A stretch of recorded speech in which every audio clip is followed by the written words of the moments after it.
لوگوں کے لیے لیپ ٹاپ صرف مشین ہوگی، ہمارے لیے مشن ہے۔ میرٹ پر 7 لاکھ بچوں کو لیپ ٹاپ دیے تو رشوت دینے کا تانا دیا گیا۔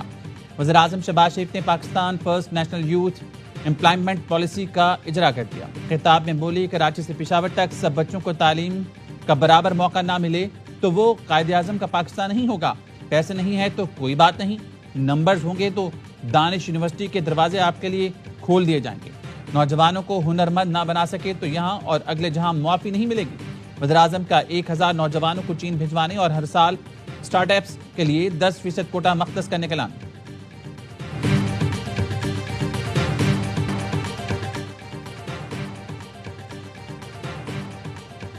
پاکستان کی حکومت، فوج اور عوام عالمی اسلام کا عظیم اثاثہ ہیں۔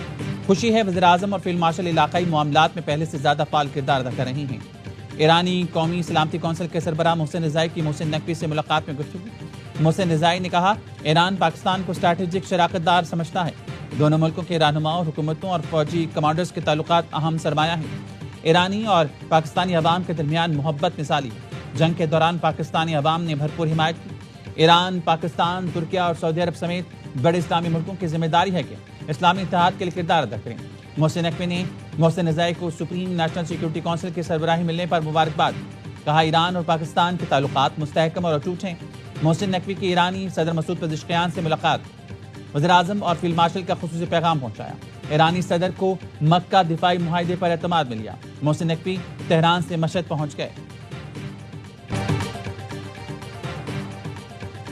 امریکہ اور ایران نے 60 روزہ جنگ بندی میں توسیع پر اتفاق کر لیا۔ ترک میڈیا کا دعویٰ۔ ترک میڈیا نے ذرائع سے بتایا، ڈیڈ لائن میں توسیع کے لیے ثالثوں کو آگاہ کر دیا۔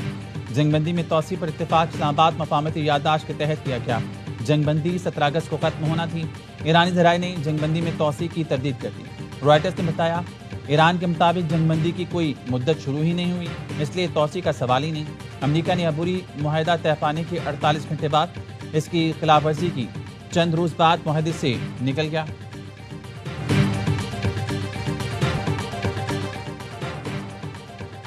امریکی بحری ناکہ بندی فولادی دیوار ہے، آبنہ ہرمز پر مکمل کنٹرول ہے اور اسے برقرار رکھیں گے۔ امریکی صدر کا ٹروتھ سوشل پر بیان، کہا، ایران ہماری اس ناکہ بندی کے خلاف کچھ بھی کرنے کی صلاحیت نہیں رکھتا۔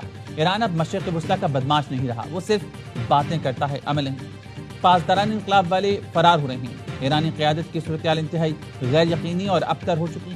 ان کے پاس کوئی پیسہ نہیں بچا۔ ایران کے پاس صرف فیک نیوز اور 300% سے زائد مہنگائی۔ خلیج فارس میں اب ایک بھی امریکی جہاز موجود نہیں۔ پاسداران انقلاب نے امریکی ناکہ بندی جھوٹ قرار دی تھی۔ ترجمان نے کہا، جنگ سے پہلے اور دوران خلیج فارس میں امریکہ کے 30 سے 40 جنگی جہاز موجود تھے، اب ایک بھی نہیں۔ ایران سے جنگ میں دشمن کو نقصان اٹھانا پڑا۔ پاسداران انقلاب نے خطے میں توانائی کا پورا نظام تباہ کرنے کی بھی دھمکی دے دی۔ ترجمان نے کہا، ایران کو خطرات کا سامنا ہوا تو خطے میں تمام امریکی اور غیر امریکی توانائی تنصیبات اور انٹرنیٹ سے جڑا بین الاقوامی انفراسٹرکچر نشانہ بنائیں گے۔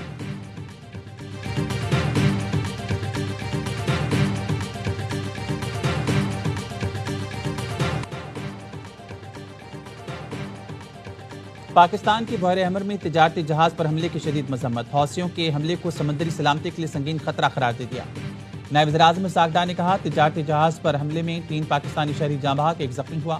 سوگوار خاندانوں سے دلی تعزیت کا اظہار کرتے ہیں، بحر احمر کی صورتحال کا جائزہ لے رہے ہیں۔ سعودی حکام اور یمن کی حکومت سے رابطے میں، ریاض میں سفارت خانے کو میتوں کی وطن منتقلی کے لیے تمام ضروری اقدامات کی ہدایت۔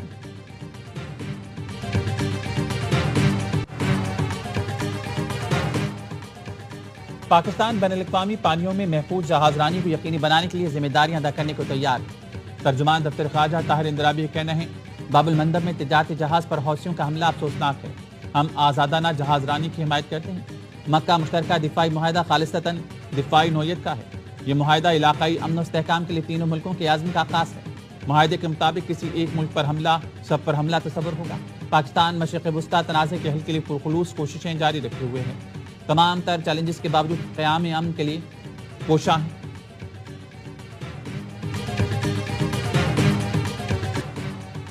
وزیر اعظم کی تقریر کے دوران مائک گر گیا۔ شہباز شریف ہنستے ہوئے کہا، انتظامیہ نے سوچا ہوگا یہ مکے مار کر مائک گرا دیتا تھا، آج انہوں نے خود مائک گرا دیا۔ فکر نہ کریں، یہ مکے صرف دشمن کے لیے ہیں، یہ مکے غربت ختم کرنے کے لیے ہیں۔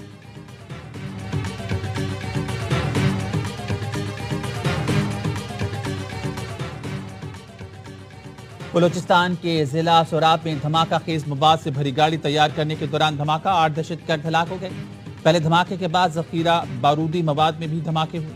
ملقہ علاقے میں 3 شہری شہید، سیکیورٹی فورسز اور پولیس نے علاقے کا محاصرہ کر لیا۔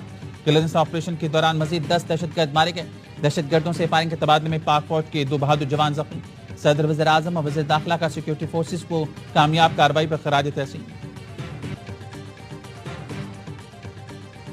میر رضا قتل کیس کی تحقیقاتی کمیٹی کا دوسرا اجلاس آج ہوگا۔ اہل خانہ کے وکیل جبران ناصر کہتے ہیں ڈیجیٹل ڈیوائسز NCCI کے حوالے کی گئی۔ ہم چاہتے ہیں بہتر تحقیقات کے لیے فورنزک پنجاب سے کرایا جائے۔ اہل خانہ نے NCCI میں حکام سے ملاقات کی ہے۔ میر رضا قتل کیس کی تحقیقات میں اہم پیش رفت، تفتیشی حکام نے 10 افراد کی فہرست تیار کر لی۔ فہرست میں شامل افراد سے میر رضا نے قرض لے رکھا تھا۔ میر رضا نے مبینہ طور پر عابد نامی شخص سے 2.25 کروڑ روپے سے زائد قرض لے رکھا تھا۔ مونی نامی شخص نے 5 لاکھ روپے قرض دے رکھا تھا۔ مجموعی طور پر 10 افراد سے 5 کروڑ روپے سے زائد قرضے کی تفصیلات مرتب کر لی گئی۔